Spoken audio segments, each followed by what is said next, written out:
현직 판사가 그것도 법원에서 체포가 됐습니다. 네. 네, 금품 수수인데요.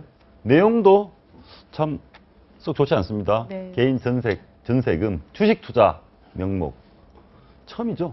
뇌물이죠, 뇌물. 뭐 처음인지 아닌지는 모르겠는데 발각된 게 처음입니까? 일단은 처음인 게 어떤 처음이냐면 이 판사님이 법원 안에서 업무를 보다가 법원에서 긴급 체포가 된 게 처음입니다. 물론 이제 뭐 무슨 법조 게이트 이렇게 해가지고 뭐 비리라든지 돈을 금품을 수수했던 사례는 여러 건이 있었지만 이 사건은 정말 법원에서 긴급 체포가 됐다는 점이 조금 이례적이고도 조금 충격적이지 않을 수 없습니다. 자, 그럼 물어보겠습니다. 개인적으로 뭐 이래서도 안 되겠지만 아주 친한 친척, 친한 고향 선배가 야, 뭐 어디 뭐 집사는 좀 보태라 나중에 갚든지 이렇게는 모르겠지만 여기는 돈을 준 사람이 사채왕이에요.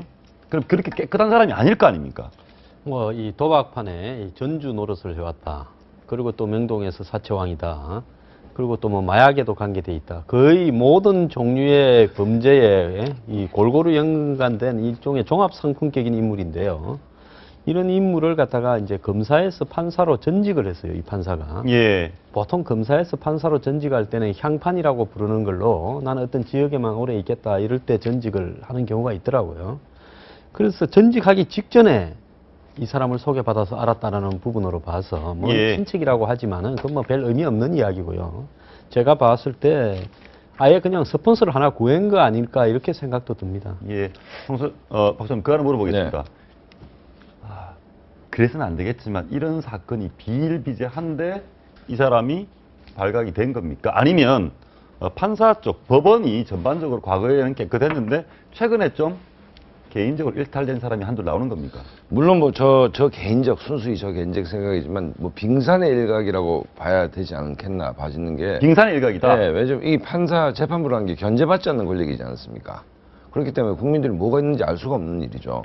근데 어쨌든 최종 판단하는 사람이 판사니까 이게 과연 뭐 이게 하나뿐일까라는 의구심은 분명히 있다. 그 얘기에 대해서는 네. 변호사님 법조계에 계시니까 예, 일단 저는 이제 이 사건이 더 충격적인 이유 자체가 어떻게 보면 최후의 보루 아닙니까? 법원이라는 곳이 또 검찰이라는 곳이. 근데 그런 쪽에서 또 갑자기 긴급 체포가 되었고 이게 1, 2년 전이 아니라 뭐 한 2009년도부터의 일이니까 많이 충격적이었고요. 그다음에 이러한 사건이 계속 있는지 없는지 빙산의 일각이다. 이렇게 얘기가 된 부분도 하나가 걸리다 보면 당연히 없는 게 더 많겠지라고 의심을 살 수밖에 없지 않습니까? 사실이고 예. 아니고를 떠나서. 그래서 이제 이거에 관해서 법조계에 대한 어떻게 보면 결국 판결에 대한 불신까지 이어질 수가 있는 그러네요. 것이거든요. 그래서 저는 사실 그 부분이 더 걱정이 됩니다. 제가 한번 보겠습니다. 이 체포된 이 사람의 그동안의 과정입니다. 사채왕 최모 씨가 이 판사의 작은 아버지입니다. 예. 이때 죄를 졌죠. 뭔가 혐의가 있었고 당신 조카에게 얘기해서 보석으로 좀 나가게 해달라. 알았다. 그리고 얘기를 했고 6억 원을 받았습니다. 이런 경우 보통 법조나 관료들의 비리라는 것이 누구 소개로 이렇게 많이 이루어지나 보죠? 그렇죠. 이 좀 문제가 있을 만한 소지가 있는 사람이나 문제가 생긴 사람이 자신이 부탁해야 될 이 관료나 법조인들의 주변 인물을 통해 가지고 누구 좀 소개해달라 이런 식으로 접근을 하는 게 일상적이죠. 근데 이제 이 사건에서 좀 충격이라고 하는 부분은 몇 달 전부터 이제 이 사건이 알려지기 시작했지 않습니까? 아, 그렇습니까? 네, 예. 그러니까 뭐 다 알던 이야기였습니다. 그래서 조사가 진행되고 있다. 그런데 이제 이 법원 내부에서도 이 사건에 대해서 경위서나 여러 가지 계좌 내역 등을 받고 감찰을 했는데 비리 사실을 확인하기 어려워가지고 이제 최근까지 이 재판사가 계속 이 판사 업무에 종사해 왔다라는 부분이 이제 이 대법원으로서는 좀 어떤 그 체면이 좀 손상이 예. 그런 일이죠. 알겠습니다. 근데 돈을 본인 계좌가 아니고 친인척 계좌를 동원해서 좀 복잡하게 받았더라고요. 예, 이거를 뭐 간단히 설명을 드리면 아까 전에 뭐 이러한 이 누구 소개로 이런 부분을 들으면 저의 경우에만 하더라도 아직 기수가 낮은데도 어디 판사를 아느냐. 특히 형사건 같은 경우에는 그냥 이게 뭐 돈을 받고 뭘 하겠다는 게 아니라 그냥 물어보는 경우도 적지는 않은데 예. 또 이제 기수가 높으신 분이거나 이런 분에게는 그런 소개를 해달라는 분이 있을 거는 같아요. 특히 여기서 더 문제가 된다는 거는 2009년에 저 사채형 채무 씨가 단순히 이제 뭐 폭력이나 뭐 아까 말한 마약뿐만 아니라 변호사법 위반으로도 조사를 받고 있었거든요. 일반인이 변호사법 위반이라는 거는 결국 뭐 돈을 금품을 가지고 이제 아는 판사를 소개받거나 그런 식으로 했던 사람을 검찰에서 이제 뭐 판사로 되는 시기에 이렇게 넘어가면서 알게 됐기 때문에 더 문제이고요. 두 번째로 이제 문제가 되는 거는 금품 수수의 경우에 사실 누가 자기 계좌로 받겠습니까? 예. 이게 가장 문제가 됐던 게 이제 작년 4월쯤부터 얘기가 되어서 이제 이 판사님 이제 전 판사가 앞으로는 될 텐데 이분이 자기 계좌 이체 내역을 대법원에 냈다고 합니다. 예. 근데 이제 직업이 판사다 보니까는 어떻게 보면은 어디로 빠져나갈지를 사실 아는 거거든요. 서류상은. 근데 그렇게 보면은 만약 했다고 가정을 했을 때 그렇게 빠져나가는 서류를 본인이 만들어서 제출을 했다면은 그것 때문에 문제가 더 될 것 같고요. 예. 그 상태에서도 의혹을 받으면서 옷을 벗지 않다 보니까는 결국 이 사태까지 오지 않았을까. 긴급 체포를 받는 데 있어서는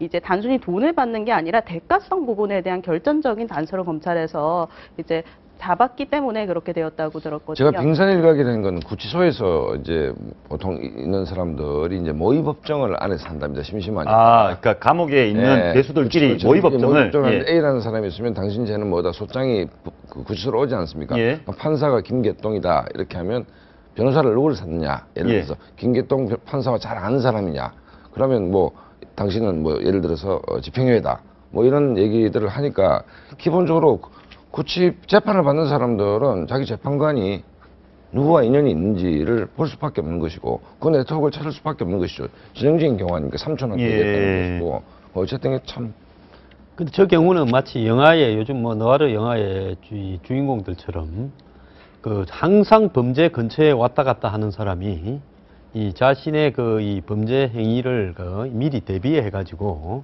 그 일종의 그 보호막을 하나 찾는 그런 형태로 좀 비추어져요. 사채왕이 예, 입장에서. 왜냐하면 저 사람이 검사도 경력도 있단 말입니다. 네. 그래서 검사 부분에도 판사로 전직한 다음에 저 이 사채왕 수사에 대해서 자문도 해줬다는 거 아닙니까 지금? 예, 맞습니다. 예, 그러면 결국은 검사 경력도 있고 판사 경력도 있으니까 한 사람 잡으면 검사 판사 쪽 양쪽에 이렇게 이 일타 양피입니까? 예. 그런 근데 아까 효과가 변호사님 있고. 말씀하실 때 그 네. 얘기를 하셨거든요. 이 사람이 오래전부터 문제가 돼서 네. 법원에서 대법원에서 소명하라라고 네. 하고 문제가 됐음에도 불구하고 계속 현직에 있었기 때문에 문제가 됐다. 그 말은 뒤집으면 네. 좀 문제 됐을 때 옷 벗고 나와서 변호사 개입했으면 전혀 문제가 없었다는 겁니까? 그런 의미는 아니고요. 이제 판사로서 명예도 있고 이 부분이 본인이 사실 했는지 안 했는지는 본인이 제일 잘 알 겁니다. 그렇습니다. 그럼에도 불구하고 안 했다라고 주장을 하면서 거기서 끝나는 게 아니라 사실 본인 계좌로 돈을 안 받는 건 너무나 당연한데 그런 자료까지 냈다라는 게 사실 판사로서 개인적으로도 그렇고 많은 국민들의 신뢰감을 떨어뜨리기 때문에 그 말씀을 드린 거고요. 사실 저희 입장에서도 봤을 때 판사인 사람이 법원에서 긴급 체포가 되는 것은 사실 부끄러운 일입니다. 예. 이게 조직 이기주일 수도 있는데 저런 문제가 몇 달 전에 제기되었을 때 우리 한번 방송도 했던 걸로 기억을 네, 합니다. 그렇습니다. 그렇다면 그때 이후로 판사의 그 이 업무를 정지시켜서 깨끗이 소명된 다음에 다시 복귀하라라고 하는 것이 저는 옳았다고 봅니다. 소장님, 근데 이게 진짜 법원이 우리는 정치 사건부터 모든 사건이 법원에 마지막이죠. 물어보지 않습니까? 근데 법원마저 못 믿겠다. 이게 빙산일각이다. 아니 그러니까 믿고 안 믿고보다 이제 결국 제도와 수준 문제인데 결국 아까 말씀드린 견제받지 않는 권력 아닙니까? 예. 그럼 부패할 수밖에 없는 것이죠. 그렇기 때문에 제도와 수준의 향상이라는 측면에서 법원의 권력은 누가 견제하느냐의 문제.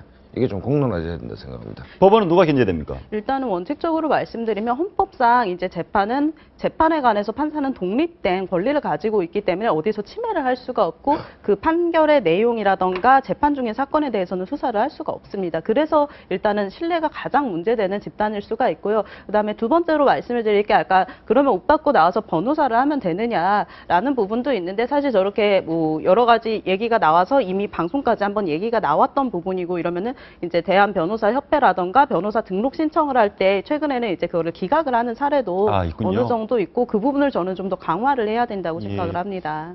뭐 그쪽에서 보시면 판사도 인간인지라 그 주변에 보시면 이렇게 유혹을 받기가 쉽죠.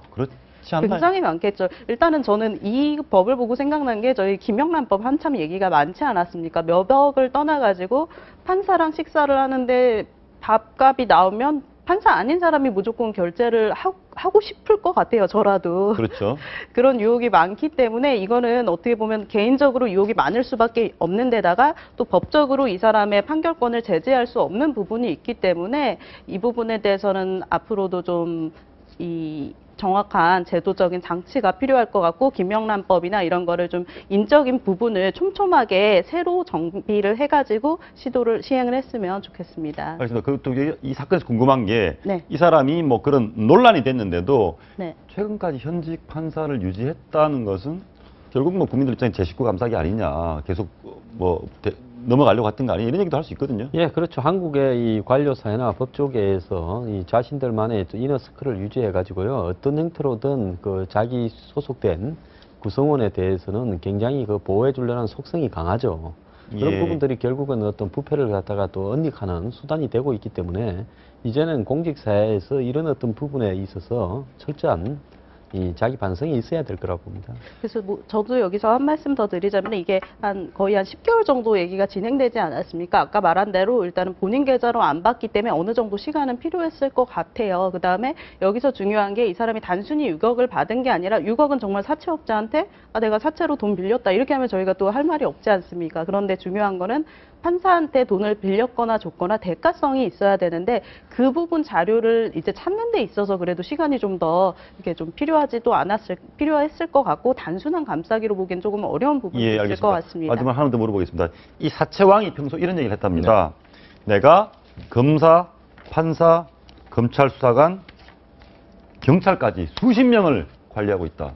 아니 이 사람은 아까 뭐 황수장님 너와르 영화 했는데 이 사람은 뭐 그러니까 뭐 수익을 얻는 수법 자체가 어떤 범죄 영역에 있는 거 아닙니까? 예. 그렇다고 본다면 뭐 관리를 해왔다는 것이 인지상정일 것 같아요. 예. 그렇지 않습니까? 교도소 담벼락을 긋고 있는데 항상 이쪽으로 떨어질 수 있으니까 자기 그와 관련된 그에서 전방위적으로 관리를 했다 뭐 이런 얘기인데 충분히 개연성이 있는 얘기다. 그런 사람이 많다는 얘기는 잠재적으로 그렇게 이런 스캔들에 휘말릴 판검사들이 많다는 겁니까? 그러니까요. 전번에 보면 룸살롱 황제만 해도 관리하는 대상이 굉장히 많았지 않습니까? 룸살롱 황제도 그럴 건데 하물며 사채왕인데 오죽하겠습니까? 예. 뭐 한국 사회에 솔직히 말하면 부패의 수준이요. 우리가 상상하는 것보다 훨씬 더 심각하다고 보고 있습니다. 저는 여기서 사실 이제 같은 법조인으로 조금은 안타까운 게 사실 사채왕보다는 제가 훨씬 많은 판사랑 검사님을 알 수도 있는 건데 그래도 제 주변에는 이제 신념에 따라서 그리고 공정하게 하시는 분들도 많은데 또 이렇게 빙산의 일각일 수도 있는 부분들이 하면서 법조계 전체의 신뢰를 흐트러뜨리는 게 제일 문제이고 이게 드러난다면 좀 더 강하게 엄벌을 처해야 저희가 신뢰가 확보가 우리가 될 것 같습니다. 죄질 얘기하지 않습니까? 양형을 네. 할 때. 근데 이 스토리는 정말 좀 죄질이 아주 안 좋지 않습니까? 예. 예를 들어서 뭐 예, 다른 통상적인 뭐 기업인들을 봐준 것도 아니고 그야말로 뭐 그냥 이렇게 질 낮은 어떤 그 피의자를 이런 식으로 돈을 주고 받았다는 것은 이른바 국민 법 감정에서 봤을 때 아주 안 좋은 죄질을 알겠습니다. 이번 사건 처리 지켜보겠습니다.